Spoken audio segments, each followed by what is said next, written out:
au café de la vérité. Il y a beaucoup de gens qui ne verront pas le royaume des cieux.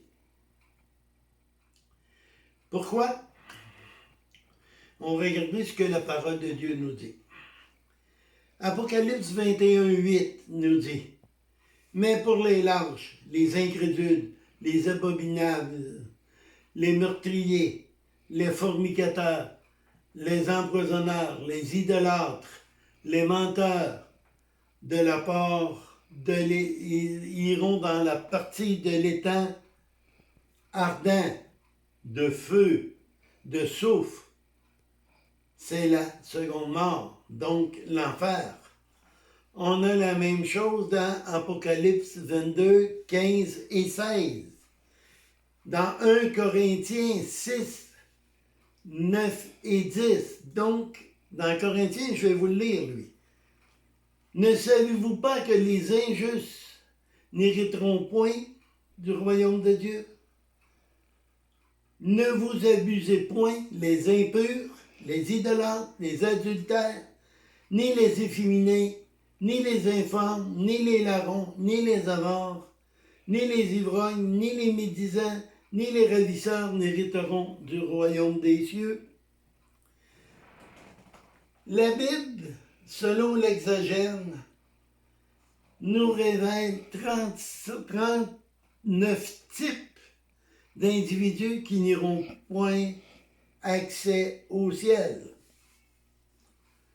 Mais on va en parler de 10 seulement.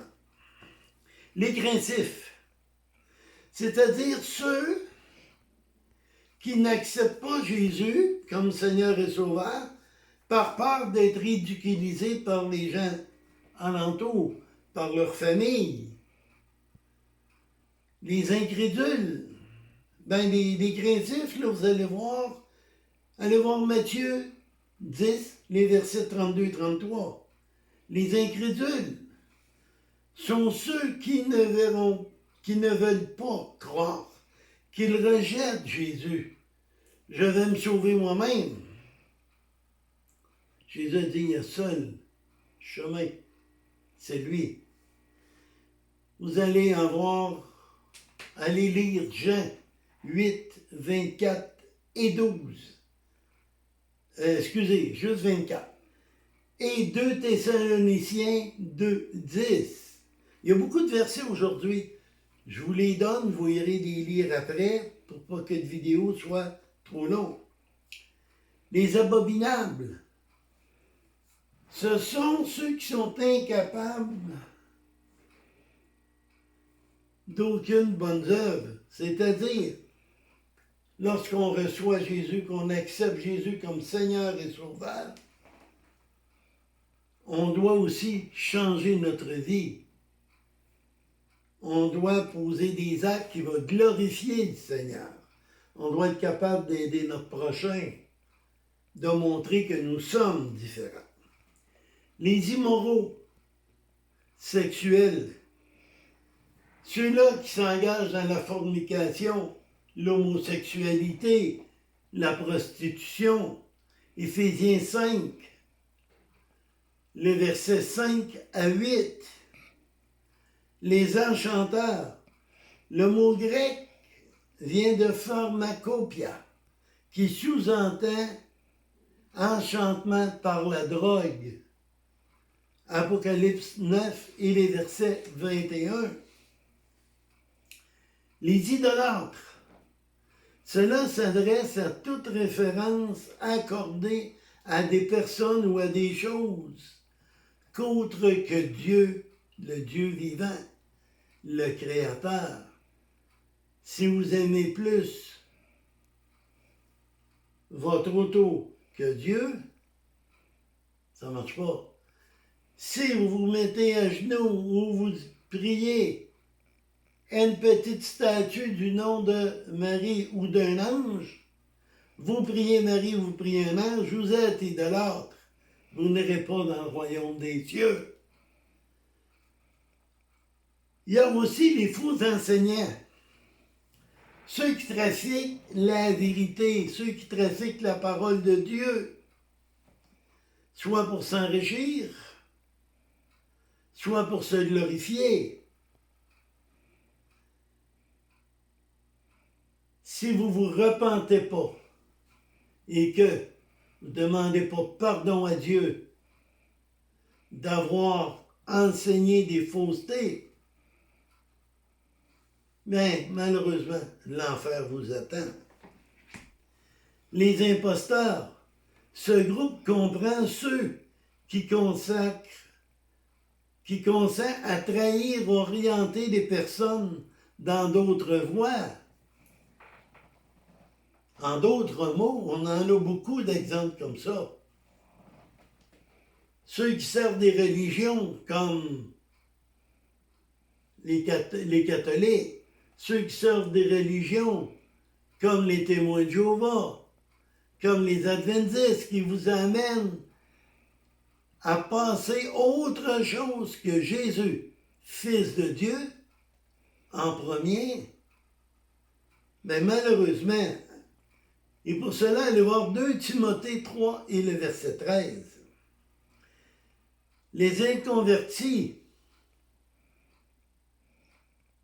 ceux qui se seront pas repentis, ceux qui n'auront pas reconnu qu'ils sont pécheurs, ceux qui n'auront pas reconnu que c'est Jésus qui est venu mourir à la croix, vous n'entrerez pas dans le royaume des cieux.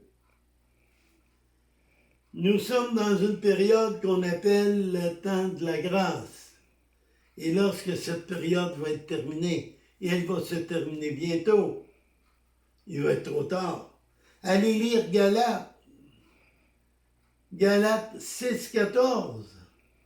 La repentance est le point de départ absolu, nécessaire, suivi du pardon assuré par Jésus. 1 Jean 1, 9. Là où le péché abonde, dites-vous bien une chose, la grâce a surabondé. Acte 3, 19. Ou Romains 5, 20. La vraie conversion se voit comme par les fruits qu'on porte, transformés par l'Esprit Saint de Dieu. Galates 5, 22 à 24. La marche du juste par la foi, par la connaissance, par la parole, permet seulement aux croyants de rectifier, mais aussi de se rendre propre aux bonnes œuvres de Dieu, préparées à l'avance pour chacun de nous. Dieu nous connaît. Il connaît même le nombre de cheveux qu'on a sur la tête. Dieu a préparé des œuvres. Et l'œuvre d'un croyant, c'est de témoigner de Jésus. Le temps de la grâce achève, comme j'ai dit tantôt. Témoigner, il reste très peu de temps. On va aller lire 2 Timothée 3,16.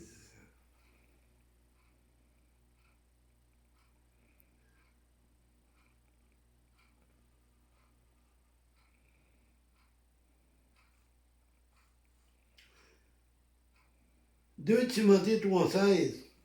Toute écriture est inspirée de Dieu, utile pour enseigner, convaincre, corriger et instruire. » Romains 10 et le verset 17.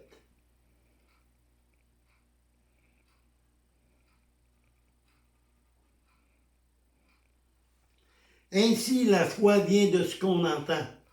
Et ce qu'on entend doit être la parole de Dieu. Si vous n'êtes pas au Seigneur, venez. Prenez 10, 15 minutes par jour. Lisez la parole. Priez. Il est le chemin, la vérité et la vie. Jean 14, 6. Il n'y en a pas d'autres. C'est pas vos bonnes œuvres qui va faire que vous allez aller voir Jésus. Mais c'est votre repentance. C'est de croire en Jésus. Sur cela, j'espère que vous allez vous repentir. Si vous êtes déjà croyant, n'oubliez pas, on doit, par notre manière de vivre, glorifier le Seigneur. Prenez le temps d'étudier la Bible, pas la lire, l'étudier. Prendre le temps, ligne, paragraphe, faites-en un petit résumé pour que ça rentre dans votre tête, pour bien la comprendre. Vérifiez toujours quand on vous dit de quoi, si ça vient de ce livre et non d'un autre. Si ce n'est pas dans la Bible, ce n'est pas de Dieu. Sur cela, mettez un pouce en l'air, partagez. Si vous n'êtes pas abonné, abonnez-vous. Que le Seigneur vous bénisse.